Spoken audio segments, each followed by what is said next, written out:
Well, thank you. Welcome back to another roundtable. This one's rather exciting, and for those of you who haven't been a part of these, what we're liking to do every day is talk about what's going on here in Washington, and especially what's in the reconciliation bill. My biggest concern is when I watched Speaker Pelosi before said you had to pass the bill to know what's in it.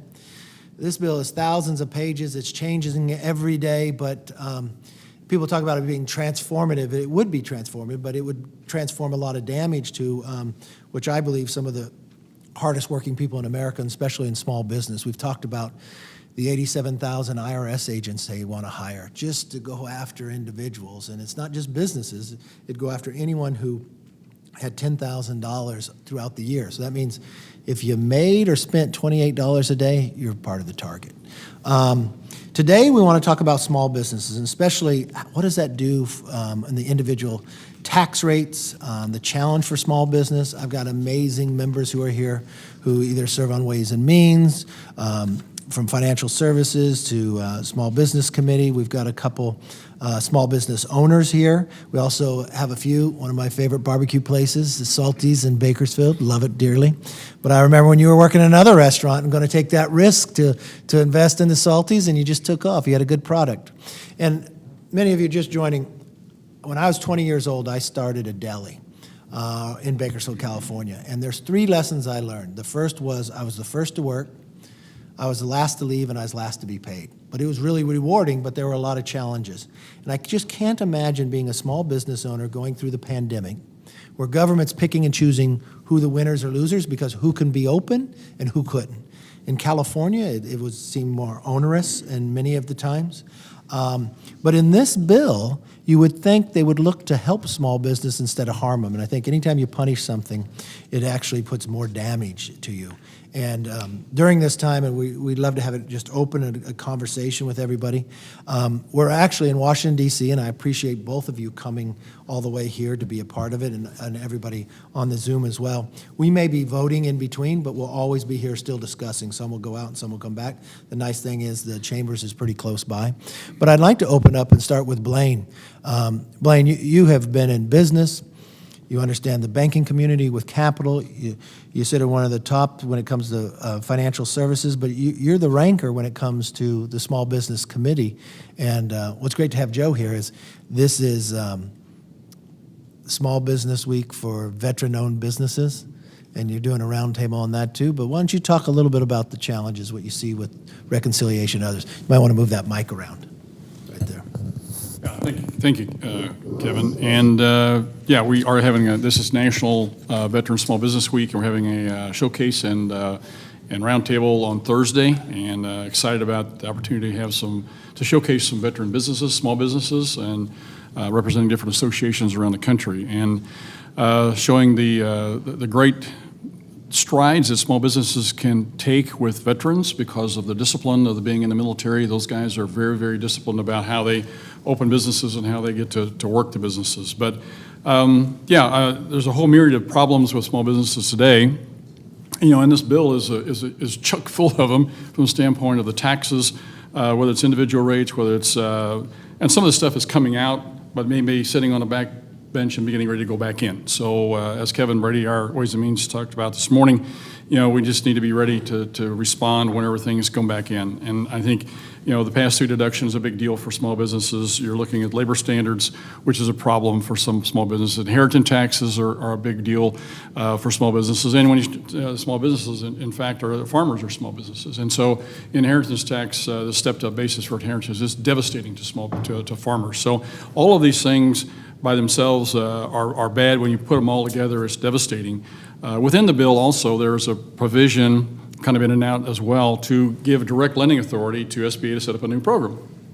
Well, SBA, over the last several months here, as a result of the PPP program and all of the things that have gone on around that, the IG has come in and done a very thorough report, an investigation into them, and we found that one of their programs is the EIDL program, the Emergency Injury Disaster Loan Program, has got a fraud rate of almost 30%. And so as a result, we're very concerned about a new direct lending program when they showed that this direct lending program, which is EIDL, is under their total control. versus the PPP program, which they use the banks and other financial institutions as a third party to be able to administer these funds. And the template then is that the banks were able, because of their know your customer law, to do this correctly and didn't have the fraud problems that we have now with the EIDL program. Yes, there was a few, but nothing compared to 30% of the program. So my concern is with this new lending program in this bill, we're sitting there getting ready to, again, throw money off of a bridge here, and it's disastrous in my mind. So this thing is fraught with all sorts of problems. You know, besides all of that, we have vaccine mandates, which are a huge issue for our small businesses. Inflation is a big issue for our businesses. Trade and supply chains are big issues.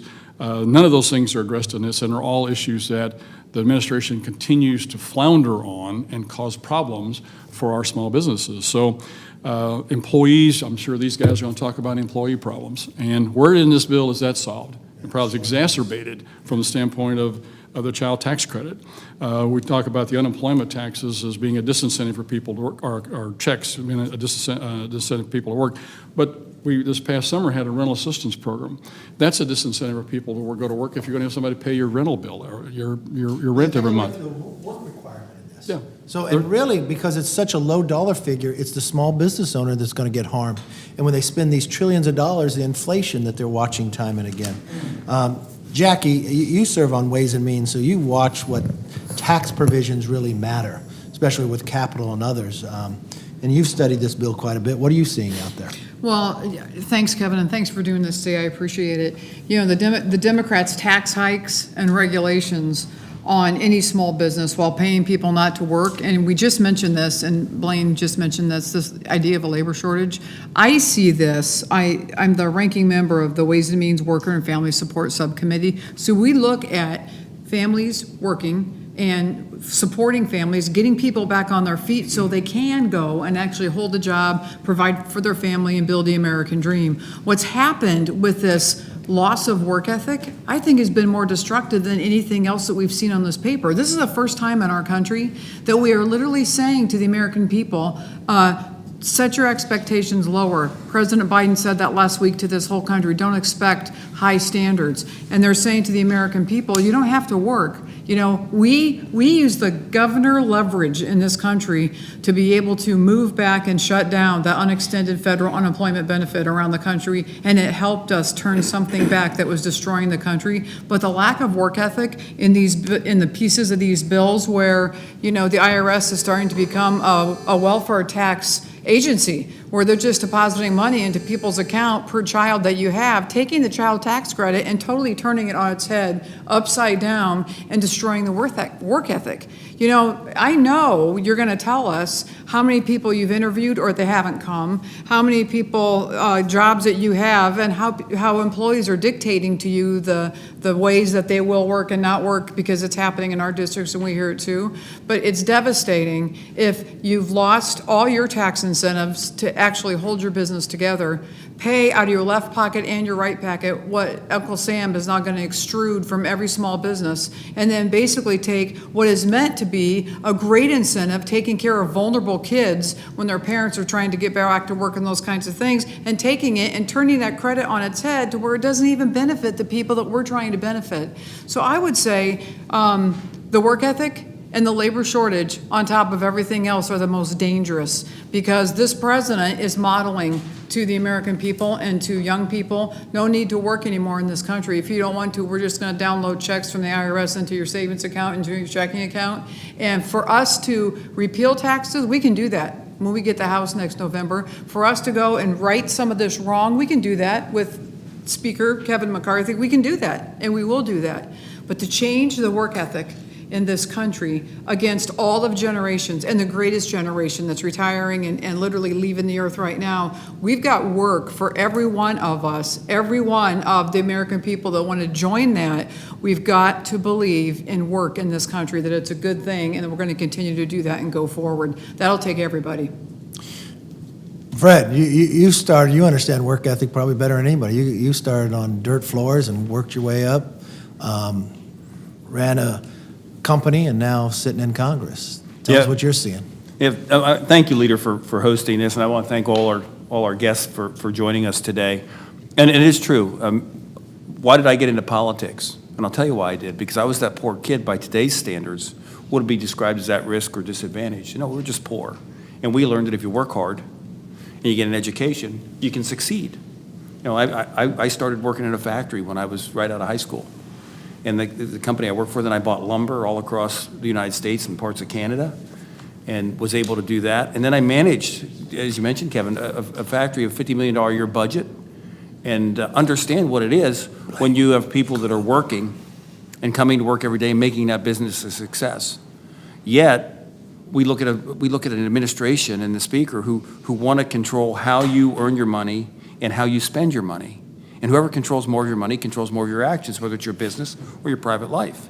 So think about this. They're doing it with inflation, with taxes, and with high energy costs. And that's eating up more of your dollar. And really, if we want to build back better, the government can't do it. It doesn't work that way. And it was proven with President Kennedy and President Reagan and President Trump. When you let people keep more of their own money, the American people are very smart and talented, and they will figure out how to do it in their small businesses. And when you look at what's in this bill, I mean, Pennsylvania, largest industry in PA 12 and in our state is agriculture, and they're going to tax cows.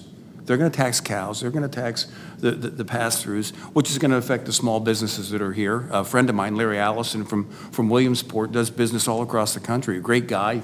Hi, Larry. I can't see him on the thing here, but really an outstanding individual that understands and gets it.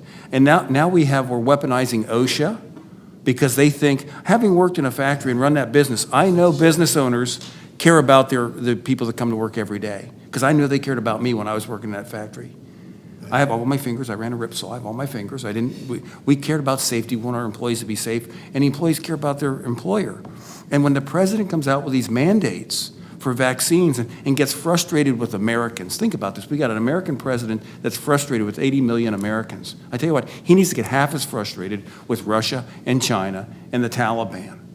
Because if he cared about our environment, I'll go to energy, he wouldn't say no to a U.S. pipeline and yes to a Russia pipeline. He wouldn't say no to energy development in the United States of America and then call OPEC and say, send us more oil, because we produce it more cleanly than anybody else. So, Mr. President, if you care about the environment, care about the ingenuity and the thoughtfulness of the American people. That's who I believe in. So with that, I will yield back, Leader, and I thank you for having us. You should go run and vote, too. Kevin, now. I will listen to you. Kevin, before you were here, you would have been one of our guests, because you were running a small business. You were running McDonald's. You knew what it was like to hire somebody, what it's to get the workforce there, what's to invest, and the challenge. You had McDonald's even going through the pandemic as well. I did. And, this is, thank you. This is a real honor to be here, Leader. I ran on the very idea of getting government out of the way, allowing job creators to put Americans to work. And I've said that, I've stayed true to that this entire time. Before coming to Congress 3 years ago, I spent 35 years in small businesses, McDonald's restaurants for 35 years, banking still, banking technology, real estate development, agriculture, the list goes on, manufacturing companies. And what I saw firsthand is, and I've preached this so much, is that your biggest competitor in America, unfortunately today, is the federal government. And recently I joined a lawsuit with the Job Creators Network against the vaccine mandate. I think that you as entrepreneurs, your CEOs, your companies, understand their people, and if that's what they want to do in a private industry, then they'll deal with the outcome of that based on their employee base. But to have the federal government do this incredible overreach is something that's it's a march toward communism. This is the whole idea of socialism, is that the government takes over all production, and that's the step forward we're seeing. And what they're doing, and I know that Democrats know that in their district, small business, to be associated with small business is so important, because I also am the co-chair of the Small Business Caucus, and there are about 75 members on there, and as I've shared with many of the industry folks, every single Democrat on that Small Business Caucus goes back to their district and tells how much they love small businesses, probably tell you all the same stuff, but come up here and vote for policies that are against small business every single time. And I know Blaine has seen that on his committee as well. They sit up there and they talk a great game, they understand the importance, and then go vote against small business time and time again. And so, when you look at what's happening right now with this bill that's coming out and the impact on small business, you think about what this one vote, this one bill is going to do. There's much talked about the cost of the bill, how we're going to move it back and forth to get it where it fits in some budget window. But if you think about it, it's $1.2 trillion of new taxes on job creators and $400 billion specifically on small businesses in America. Actively engaging and disrupting the labor markets with all the stay-at-home money. We've talked a lot about the supply chain here, being able to get the parts, the ingredients.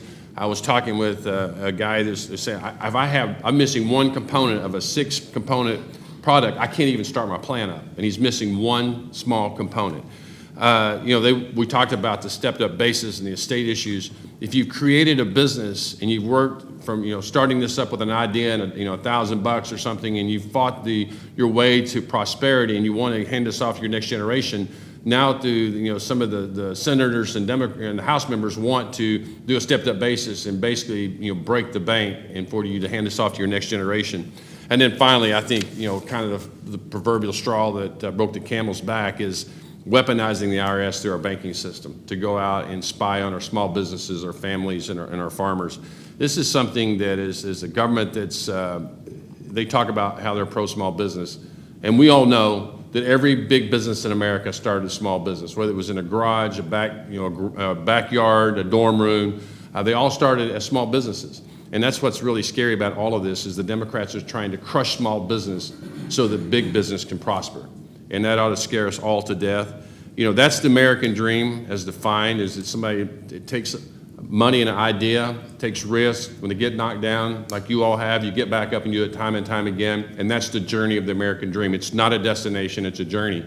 The Democrats' idea of the American dream today is forever dependence on the federal government.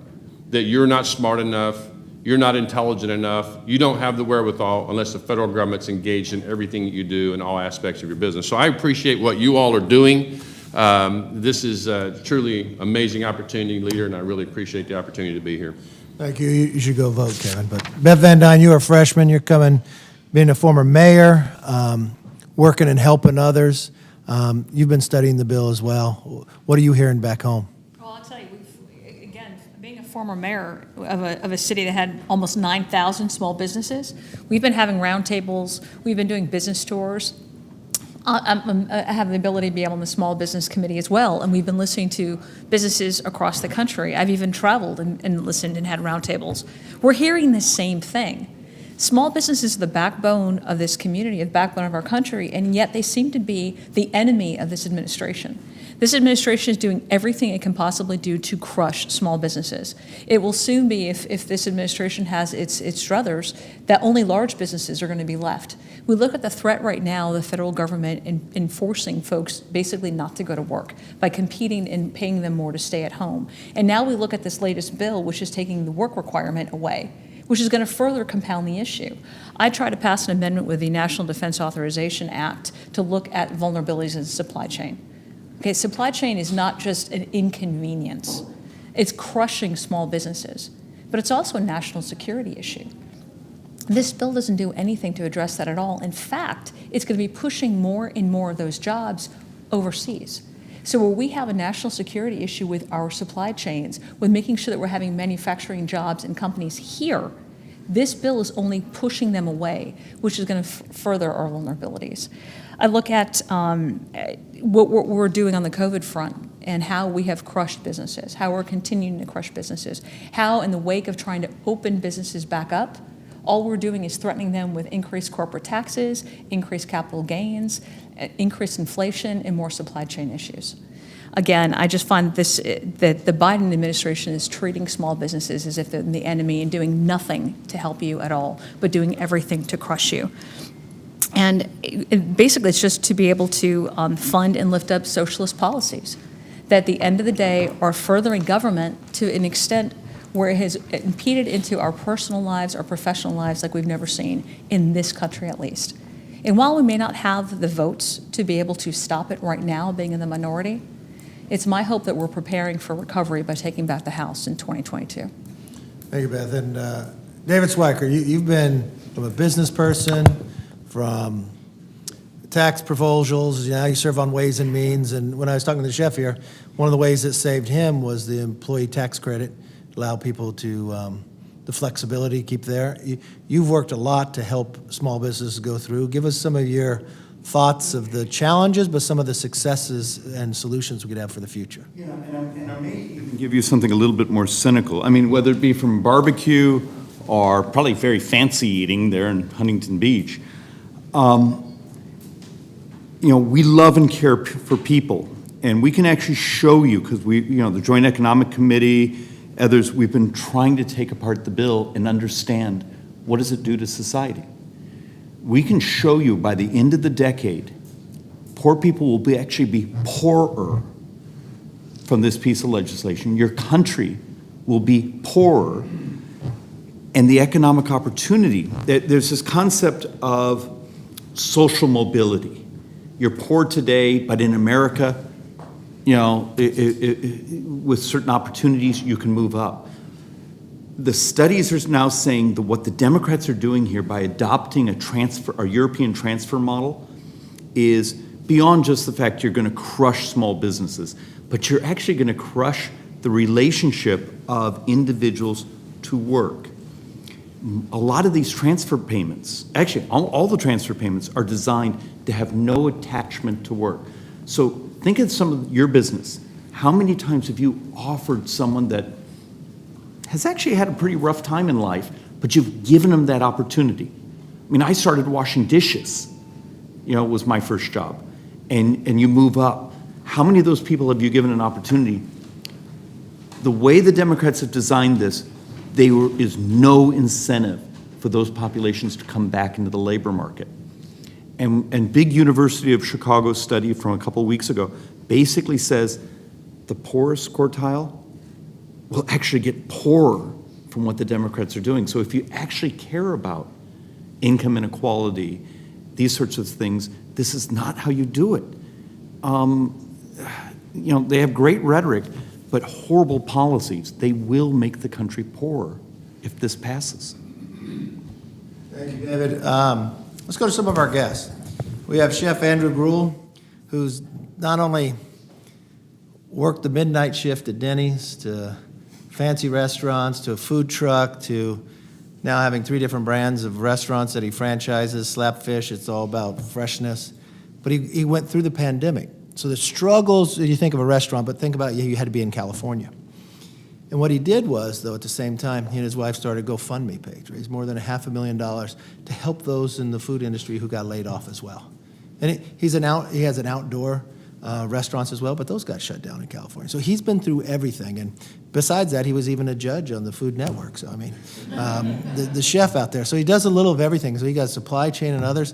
Talk to us a little about the struggles you went through and the struggles that are going now. And you're putting your own capital in. What does it take for you to invest to create more jobs and more restaurants? Thank you so much, and thanks for having me here today. I always make the joke, I wait for my mom to walk in the room and say, "What are you doing standing behind that man's desk?" But here I am. And look, so I think, let me tell my story through the pandemic, because to some degree I think it's a microcosm of what we're seeing on a grander scale, especially being in California. And I think it was Biden who even said in the beginning of his term, he said, look, where California goes, we want the country to go, which somebody running a business in California, that's a pretty scary prospect. So I can consider me as the crossing over. I'm giving you a piece of the future. But when they shut down outdoor dining a year into the pandemic, right? And what we watched throughout the pandemic, right when it hit, I was waiting for local government, state government to come to us and say, look, we're here to work with you. We're here to work hand in hand with you and to figure out our way through this, right? I wanted a consultant. Instead, it was just mandates coming down, mandate after mandate, and then we would turn on the TV and we would see those mandates being kind of, you pick them, you choose them. Nah, they don't have to. They're exempt. They're not exempt. Hollywood is exempt. They're not. And when they shut down outdoor dining in November, a quarter mile down the road from me was a Walmart where you could go into the Walmart, right? People piled on top of each other, hundreds of people. It was like they were playing, co-ed naked Twister in there. And you could order a burger at the Burger King inside Walmart, and you could eat without your mask on, eating the burger, walking around Walmart. But then 400 meters away, I couldn't have people sitting outdoors with tables spaced 10 feet apart, enjoying their food. Even if we were squirting people with antiseptic super soakers. So what I realized was, right, picking winners and losers. And when they shut down outdoor dining. 90% of the restaurants closed in Southern California, and I had hundreds, thousands of people who knew that we were obviously giving out, kind of a helping hand to help these people come to me and say, look, lost my job, and now the government's telling me there's no unemployment benefits available because California misappropriated upwards of $50 billion in unemployment funds. We talk about this misappropriation, SBA running, the government kind of trying to manage these things. And the response from the state was, sorry, when we get depending on what happens with the election, we'll be able to refill the coffers. So we raised over $500,000 in denominations of $19 really was the average donation as a small business, as a family, my wife, myself, and my 4 kids. And we were driving around Southern California handing out checks to people in order for them to be able to pay rent, electricity, et cetera. Now that goes to show you, right, small business can step in and do this where government can't do it. And we can actually take that on and we can help out those people who need it. We can give jobs to people. We took on as many employees as we could. And I'd mentioned about the Employee Retention Credit Program. There's a real framework in there that I think is valuable in that I come at this from a nonpartisan perspective, and I think that when we talk about supply chain, labor, and all the issues we're facing right now, there's a lot of kind of refrains and political bombs and words thrown out there like, workers' rights and pay a living wage. No business owner wants to screw their workers, right? Yeah, there's always a couple bad people out there, but on all sides of the aisle. We want to be able to help our team members. Those are the people in our family. We see them every single day, day in and day out. We see their kids. We see their kids. We need the incentives to be able to continue to help them out, right? So if somebody's saying to me, pay them $30 an hour, which interestingly I am offering $30 an hour right now for entry-level pizza cooks and I can't find anybody, $30 an hour, well then we need some sort of an alternate, break towards the bottom line so that we can continue to do that because that's what we want to do and it's small businesses that can do that. So, I kind of take my story and I say, how can we extrapolate this across a much grander scale of restaurants nationally and getting the help that we need in order to both work with workers, get rid of some of these regulations, and then just do what we do best, which is creating jobs, creating opportunities. So I appreciate the opportunity to kind of come today and listen and talk a little bit and tell my story. So, excited to see what comes out of this. We appreciate you coming all the way from California. We appreciate some of that. The bells are ringing. We'll be voting again still, but we got a lot more to debate here. Joe Samus, co-founder of Flags of Valor. You created it in 2015, and you told a very compelling story why. I don't want to step on it. I want you to tell everybody else, but tell us the story why you created, but tell us the struggles, and more importantly, what can we do to help you foster and create more jobs? Thank you, Leader McCarthy, for having me here today and for hosting this discussion. Flags of Valor is a little bit unique. It's a company that we built specifically to try and solve veteran employment issues, to bolster American manufacturing, and to try and give back to charity. And we did all of that surrounding what we view as the American family crest, which is the American flag. So all of our products have that central component, and they're all made by American veterans. In our workshop, we've employed over 70 veterans since we started in 2015 till today. We've delivered over 100,000 hours of American manufacturing labor, and we've given over $1.7 million to charity in 6 years. And so when we talk about employment issues and the things that we had to endure during the pandemic, it's very, very personal to us because, as you said, these are members of your family. This idea that small business owners are somehow pitted against their employees or taking advantage of their employees couldn't be further from the truth. And so we had to navigate furlough during part of the pandemic. We had to navigate whether we could get a paycheck protection loan or not. What were the available facilities we could use to try and survive the pandemic? I cannot say loudly enough how proud I am of the team that we have and the way we emerged from COVID-19. As far as we're concerned, we're through that at this point. So entering this year and entering a state of high inflation was like a 1-2 punch. COVID, and then you have runaway inflation. And so on average, our input costs are over 20% higher right now than they were this time last year. Some of them are 30 or 40%. We deal in a lot of lumber, so you can imagine that alone is a huge input. Starting wages are up. I don't mind paying higher starting wages. In fact, I like that. But it's got to come from somewhere. And so things that are being discussed, like the pass-through deduction, it's being looked at. The pass-through deduction allowed us to buy high-tech laser manufacturing equipment for our shop.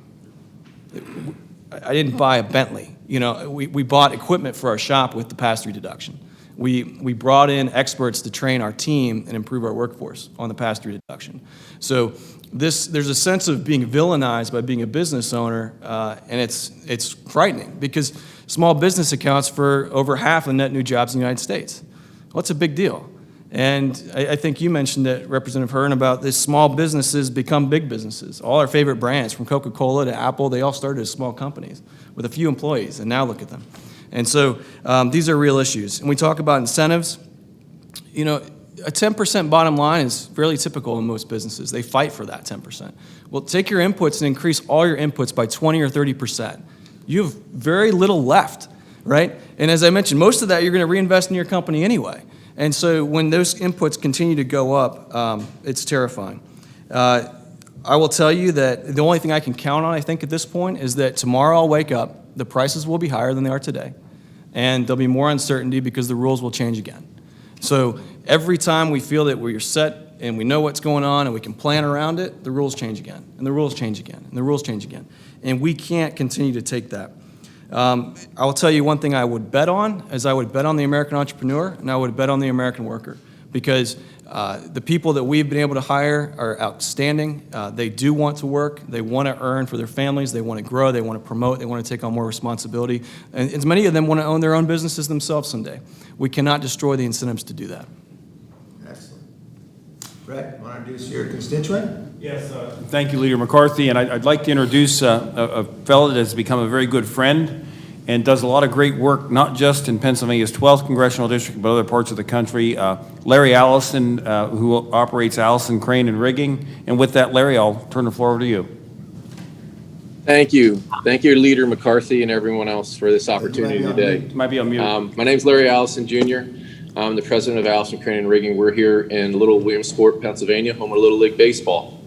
We also have a location in West Texas, and we are in the oil field business out there with our cranes. Basically, we are an essential business where we keep businesses running. When they break down, they call us. So through the whole pandemic, we really didn't blink at it. We just kept pushing forward through it.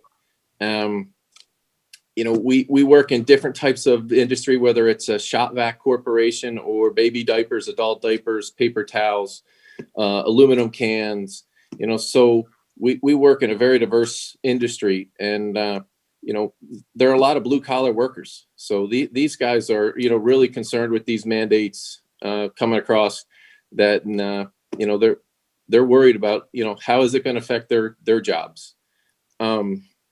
I do have to tell you, Leader McCarthy, my wife and I just purchased a deli, and a gentleman was retiring. I wanted the real estate, and we ended up with a deli. So he recently passed away, and so we're kind of going at this on our own. But luckily, my wife's family was in the deli and butchering business for quite some time. So we're excited to be able to get that kicked off. But we are concerned about where we're going to get the employees.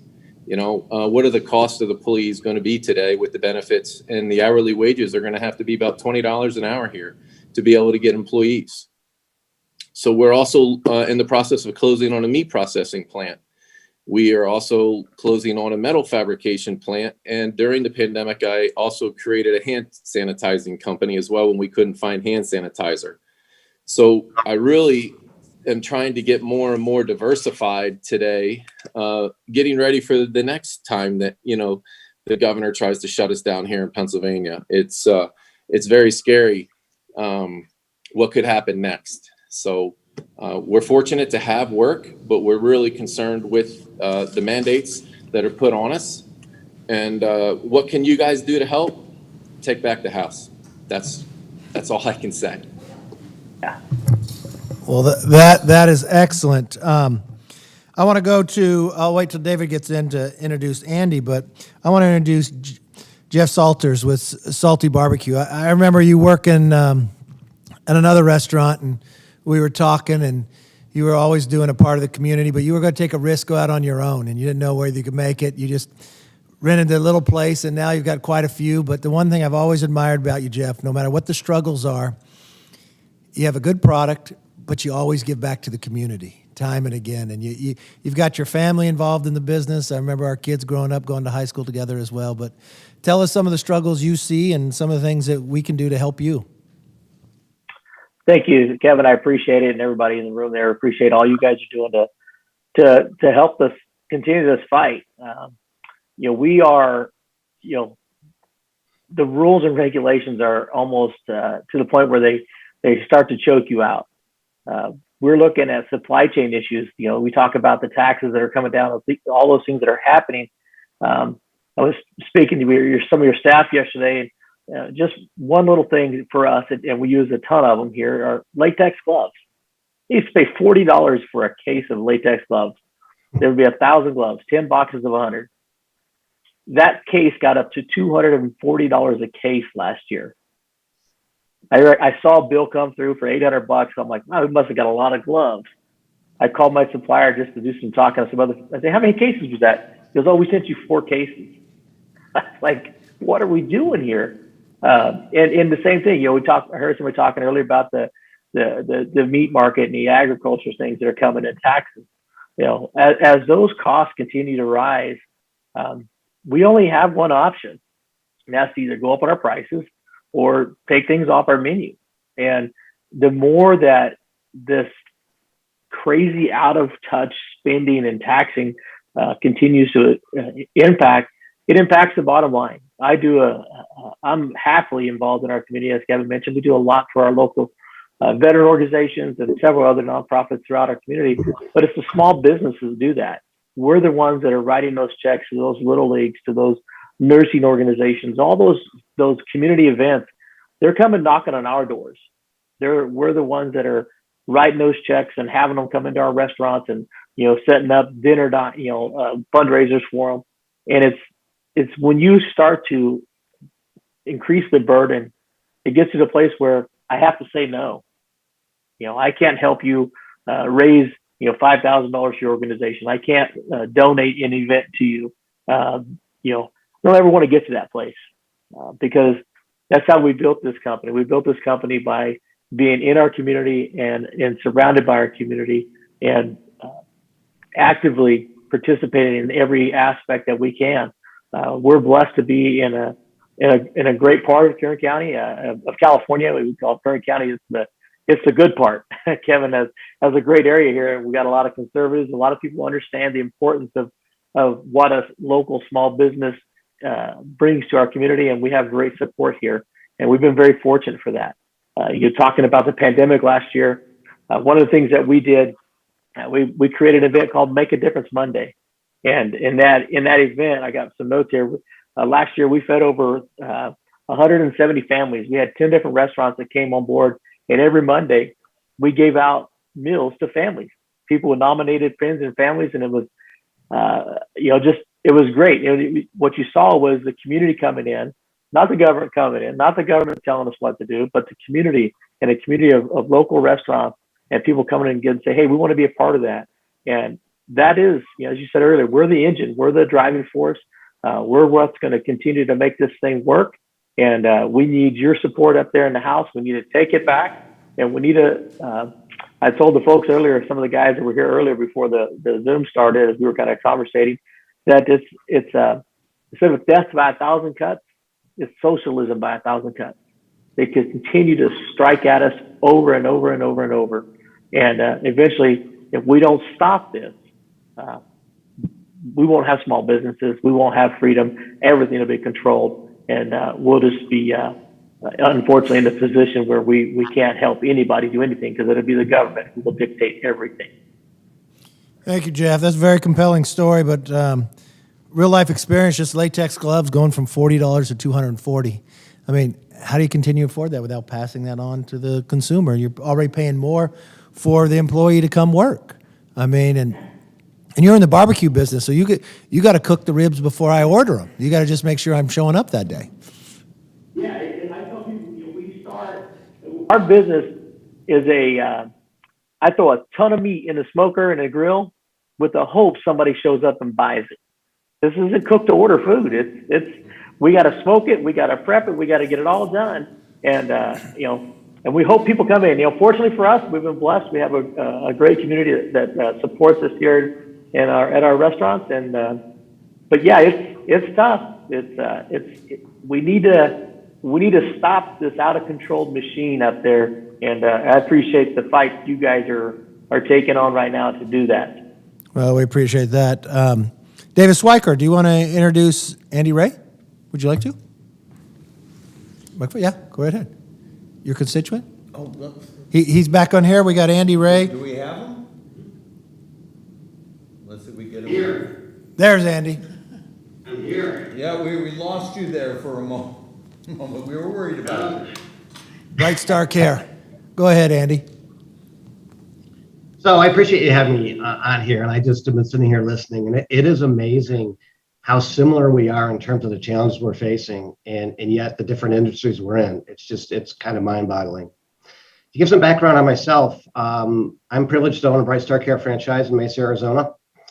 Bright Star, if you're not familiar with it, is an organization that was founded by Shelley Sun about 19 years ago. She's taken the business from one location to over 300. We have probably 29,000 employees that work within our employee-owned business. And we get up every day to provide healthcare in the home. It sounds very simple, but I'll build on the glove comment. So I have more than 100 people in the field every day, and all of them come in the office to get their gloves. So it's been an expensive year on that side for me as well. But more importantly, the reason that I got into this is this business in particular here, about 70% of our clientele is veterans. So we spend most of our time in any given week, about 300 plus veterans receive care from my team. We do that for more of a mission-based business than a profit-based business. But back to what we're talking about here, we have to have profit to continue the business going. We've also branched out in any given day in the Phoenix Valley, we're testing more than 4,000 or 5,000 children for COVID. We have teams out there today. We provide testing to ensure that they're safe so they continue in school. So the reason for giving that as background is that what we do, like the rest of us here, actually does make a difference to our community. The problem I face is going through the pandemic, it was unknown, it was uncertain. We rolled up our sleeves. Many thanks to all of you with the PPP and other programs that got us through it. But I find myself emerging from the pandemic, heading right into another one that is very clear. Unlike the first one, uncertainty, what are we going to do? How are we going to get through it? This legislation is very clear. And when I take a look at my number one challenge of hiring caregivers, and to give you a little bit of perspective, out of the 9 people in my office, 3 of them recruit 24/7. I spend thousands of dollars in ads to try to get them to come work in an organization. I've almost taken my wage rates up 40%. I provide 401k benefits in order to attract them. And going through that whole process in order to deliver care to the veterans, and I'm extremely worried that if this type of legislation goes through and the disincentives to work continue, where am I going to get the team to do this? And what are my options? The bill raises taxes right when I'm coming out of the pandemic and I'm just now profitable and I need to invest in my business. I have a new phone system I'm installing this week. That'll make myself easier to get a hold of, be a better partner to the veterans who call for care. But in that situation, where does the capital come from if I'm giving it back to the government in the way of higher taxes? The inflation is amazing. I had a caregiver in my office yesterday asking me to please drop her client for 2 years. And I said, well, why? And she explained to me, well, gasoline, it was $3, a year and a half ago, and now it's $4. It's too expensive for me to get to that client. Can I have one closer to my home? So these type of things are very real problems we're facing. And as I listen to all of us, what's confounding to me is why does everybody in this call have a true, actual, factual story of why this is going to hurt us, yet there's other people across the aisle that feel that it won't. It's just unbelievable to me. So thank you for allowing me to share some of our story, and I wish we move forward, and I'll echo Larry, take back Congress. Well, thank you, Andy. And also with us today, if you're on Zoom, you can't see, we've got some from the media, from the Washington Times, the Examiner, and Fox News, and I'll open it up to them if you have some questions for the members, for the small business owners. I mean, one thing I hope is conveyed when you heard these stories, the struggles they went through, the government picking and choosing who could be open, the rise of inflation that's happening is, I thought, Joe, you gave a very good point. One thing you count on every day is going to cost more. Big businesses are in a better position to deal with that. And the big business got to stay open where small businesses were closed, and the struggles of where we go. And then you got this bill coming forward only give us more inflation and raise taxes and challenge some of the smaller ones as well. I hope that came across. But if you could identify yourself and if you have a question for anyone, please. Yeah, Zach Alashek, the Washington Examiner. I was just wondering, in terms of the federal vaccine mandates, I think it was the president of the American Truckers Associations. He had said that the requirement for contractors to have it without the testing opt-out could lead to companies actually dropping those contracts. Have any of you heard from your constituents concerns about that, specifically not including the opt-out on testing for contractors? Heard a great deal, and it's not just in that position. I've heard from people in the military.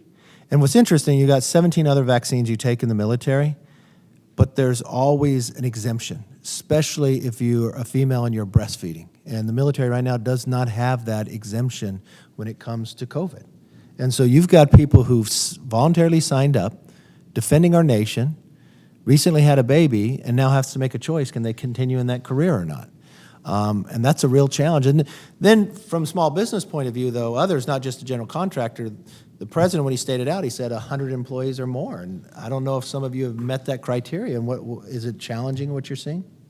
Yeah, well, the industry, specifically for the restaurant industry, just based on what I'm seeing out of Los Angeles County, number one, restaurant business is down 45% since the mandates have gone in place on a local level. But number two, the restaurants, we already can't find the necessary employees just to keep the regular operating business going. And now we have to add units of labor to act as security effectively for people's medical, for their medical decisions, and all you're doing is now using an hourly level employee to stand as the kind of government representative, and they're going to take the slack. There's going to be fights. There's going to be, we already started to see people get violent about this type of stuff. It's unfair to the businesses, and it's unfair to the team members who get put in those positions.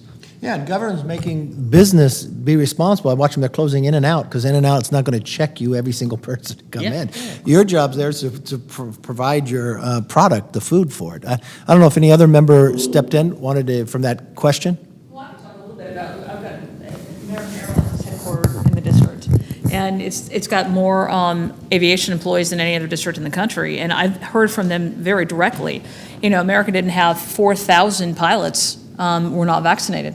And so you think about the long-term effects right before the holidays, what that's going to cause, but also you've got companies like UPS and what they do with our supply chains and the massive disruption that's going to cause to commerce in the U.S.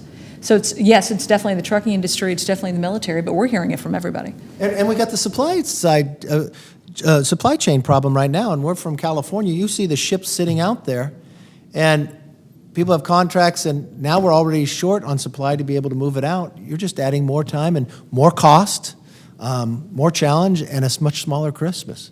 David, and then we'll go to Kevin. Almost to your question, the Phoenix area, Swift, Knight trucking based there. Oddly enough, a couple of the large shipping container companies left California many years ago, came to Scottsdale.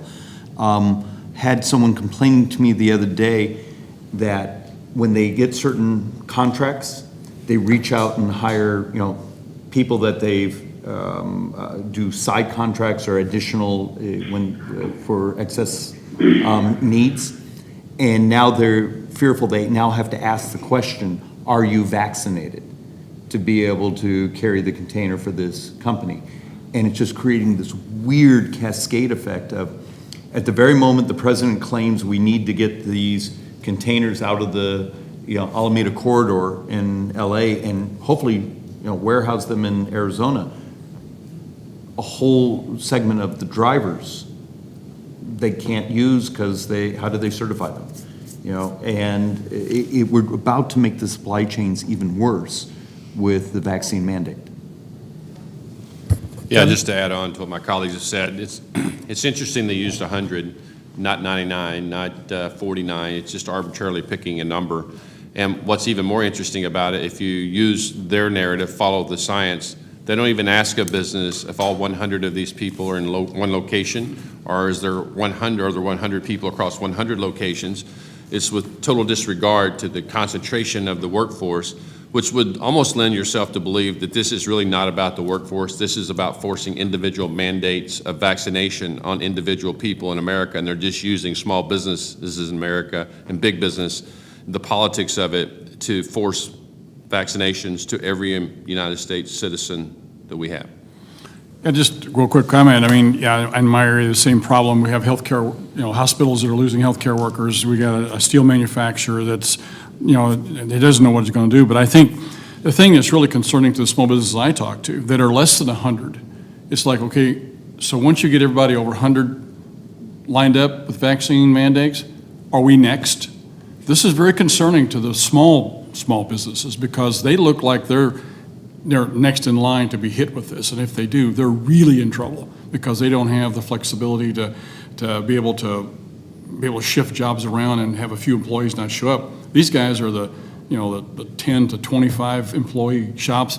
When somebody doesn't show up there, that's a big deal because that's a big hit to their workforce. So this is something they're very fearful will roll downhill and get them. And at this point, the way this administration operates, they're probably right. They're next in the crosshairs.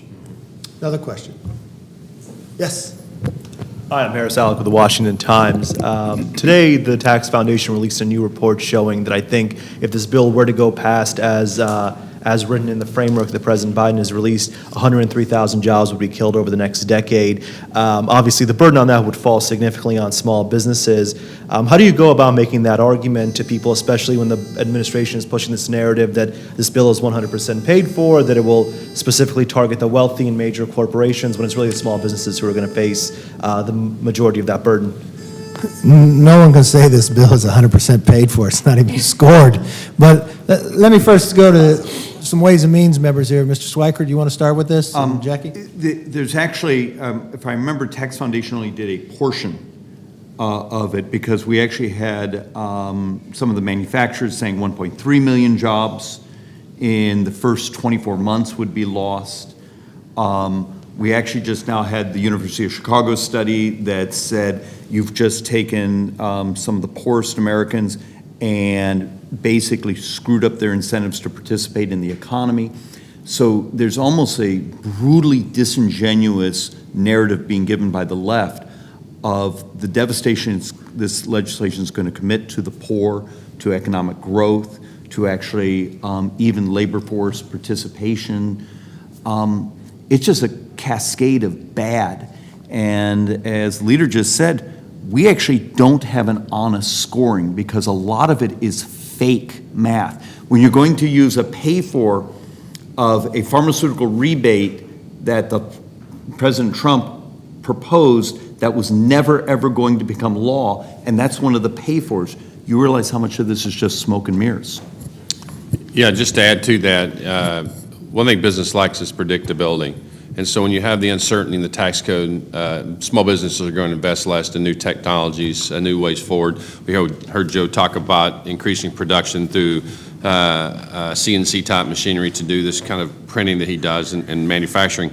But it's really kind of crazy. And I think also small businesses are seeing that taking a risk with this administration is not something they want to do, especially when you hear the Biden administration through his spokesperson, Jen Psaki, say that for businesses to pass on the increased cost to the consumer in the form of a price increase is both absurd and unfair.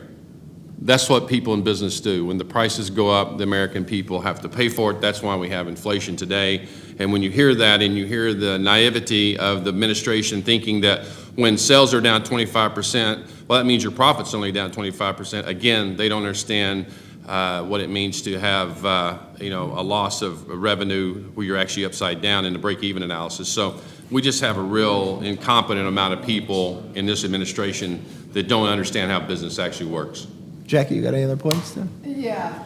In my district, they're panicking. So my district is the second largest manufacturing district in the country. We're the RV Hall of Fame. We are the RV center of the universe. We produce record numbers right now, and almost probably thousands of companies make those little widgets that go inside those big RVs. And I'll tell you what, they're terrified.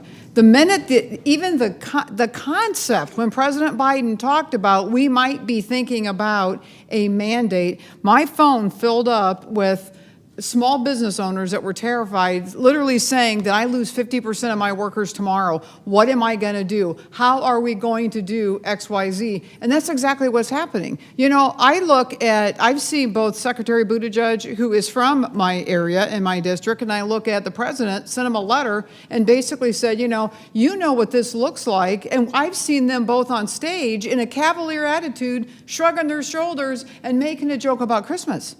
This isn't Christmas. And when my district and those drivers and those people that are buried right now with orders and their parts are sitting out there in the Pacific Ocean, don't think it's funny. Because the pain transfers all the way through my district to my geographic area, which is Indianapolis, Detroit, and Chicago. And that just keeps rippling through. My district doesn't trust this government. The decisions they have made have not been good for my district in manufacturing. That trickle down in my district is horrific. We can go from the top of the world to the bottom of the barrel here in no time because we're so big. And, you know, my district's looking for hope. My district's looking that we take the House back next November and that we have a speaker in Kevin McCarthy and we do what we say we're going to do. We're going to repeal, we're going to rebuild the country, and we're going to include the American worker at the absolute top of the top and not the bottom of the bottom. I've never seen what's going on right now and the fear that's in the American worker because they feel like the whole country turned on them, and obviously the Biden administration has led the way. We got one more, another question? Yes.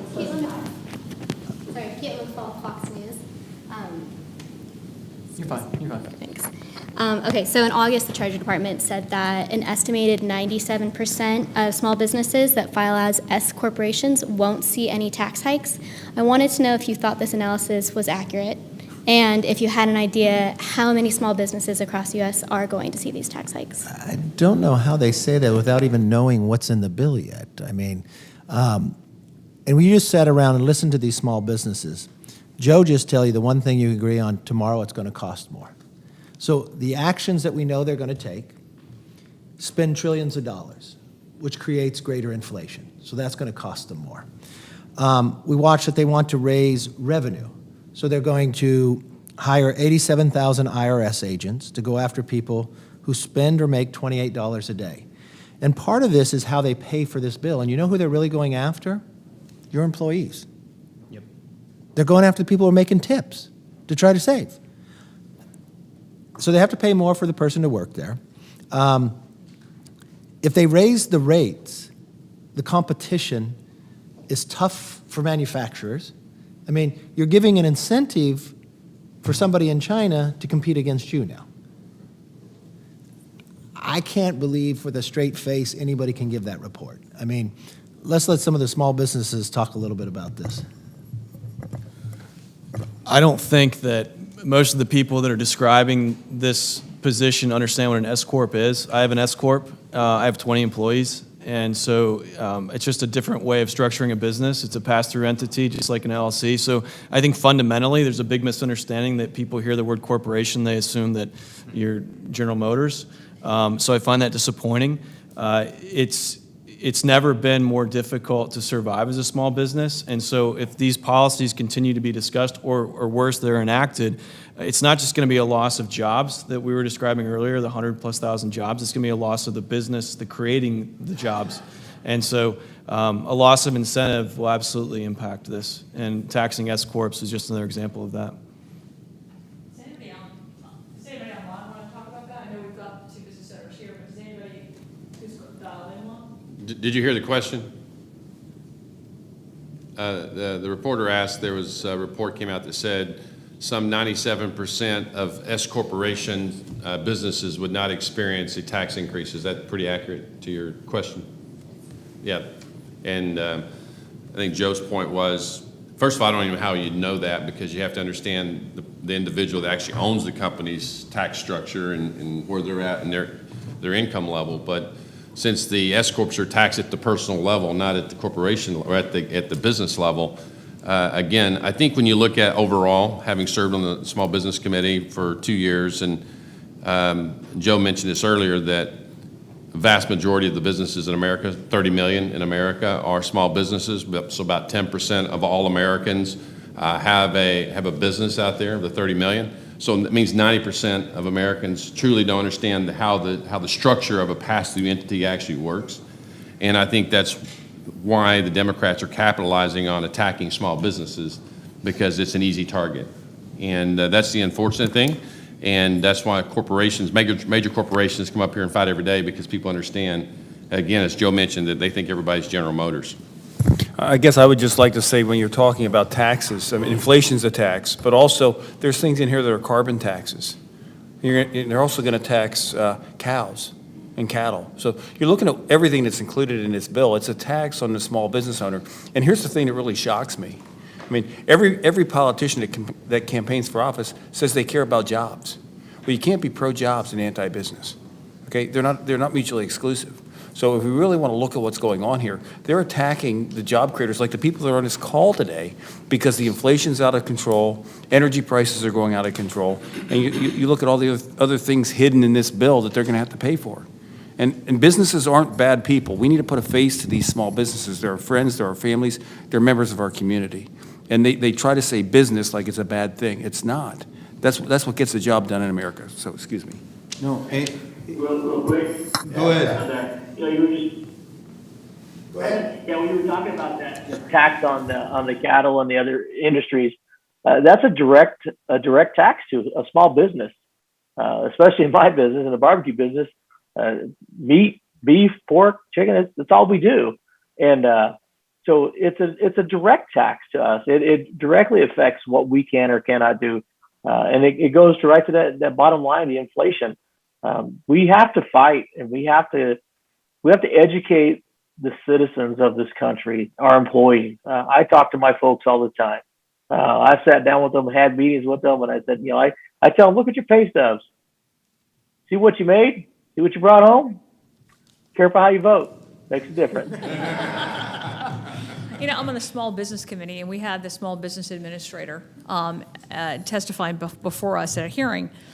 And I asked the business administrator, I said, you have all of these fiscal policies coming down from this Biden administration. You've got all of these fiscal policies. Can you tell me what the impacts are going to be on small business? Can you tell me what the impacts are going to be on the threat of the corporate income tax, on the increase in the capital gains? I asked them all of those questions about what was in this bill. You know what her answer was? I don't know.